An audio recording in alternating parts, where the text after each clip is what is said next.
जौना भाषा से हमनी के प्रेरित बानी जा, जेकरा भाषा के गा के जौना भाषा से आज पहचान बा,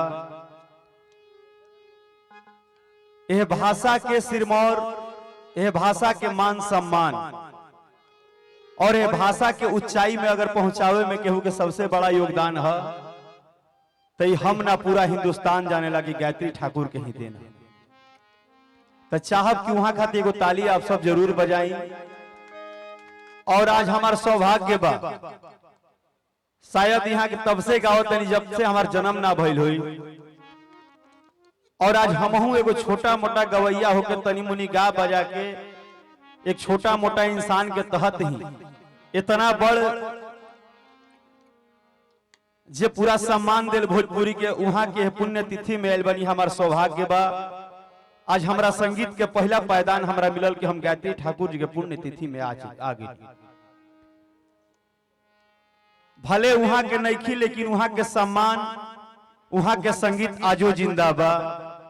और वहां के जौन दे के गइल बानी आज उहे हमनी के दुनिया के सुनाई ला जाए। जाने अनजाने में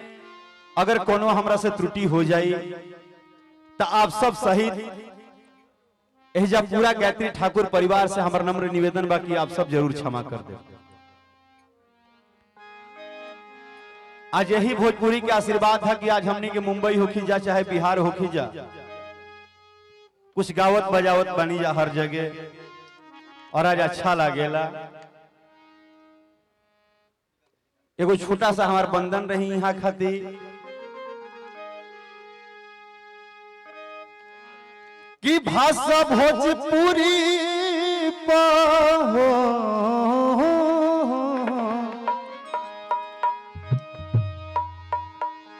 कि भाषा भोजपुरी पर हरदम तू विचार करिहा, कि भाषा भोजपुरी हो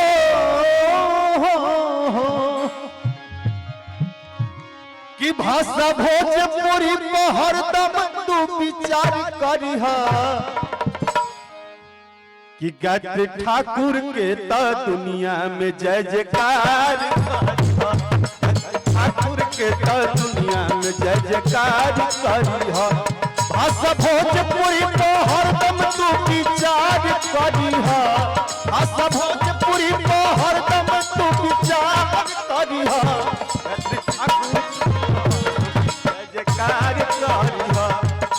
ठाकुर के तो हरदम जय जयकार करिहा। आवा यो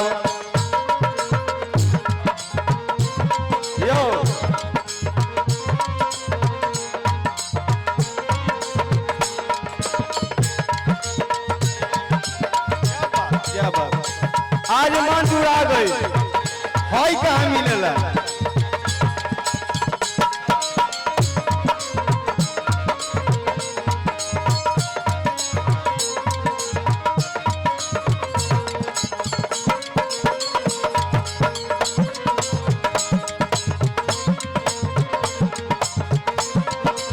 भैया कि ये है भाषा के जे भी अपना सुर से दिले सजा,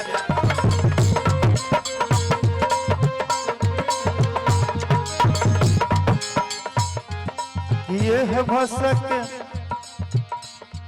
हर की ये है भाषा रे भाषा के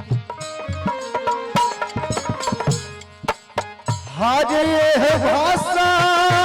बबुआ, भाषा बबुआ, ये है भाषा के दिल तो सुर से अपन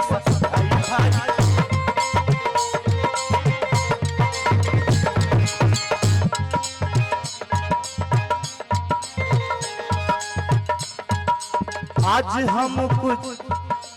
गावत बनी इनके बाटे भाई,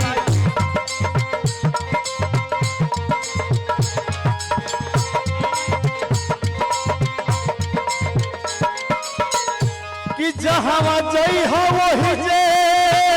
माटी के, कि जहाँ जई हो वही जे माटी के ललकार करी हा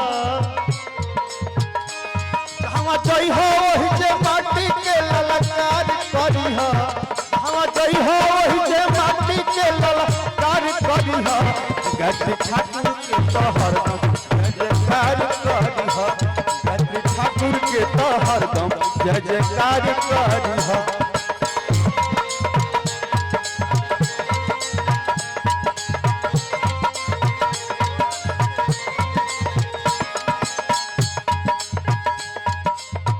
आरु का बा जे अमृत जीवन में दीहल जे भोजपुरी के अमृत बना दे ओ आज गायत्री ठाकुर के बारे में हम कहते हैं जे भोजपुरी के एक एक शब्द से सिखौले बा कि भोजपुरी का हो जे भाषा के भी दीहल धन में अमृत लाई हो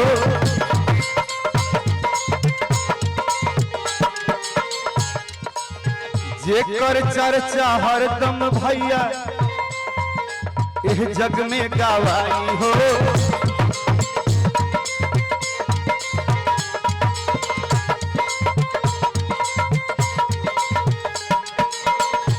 की तो कहे रखे सवाए ना सौ बार करी हा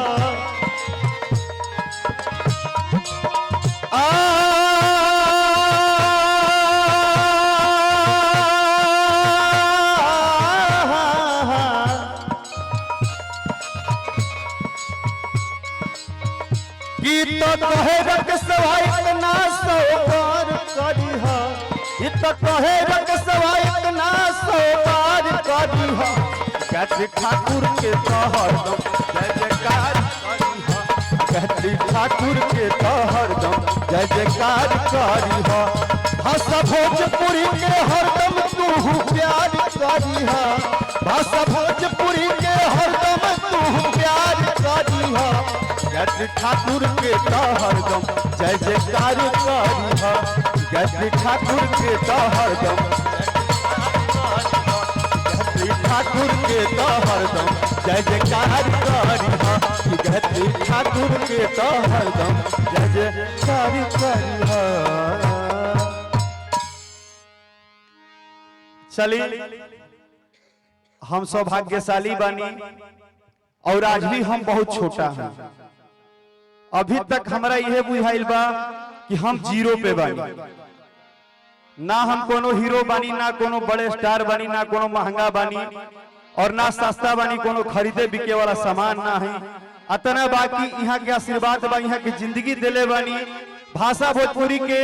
कि यहाँ के ही पद्धति पर चल के हमारा लेखा और जितना लोग आई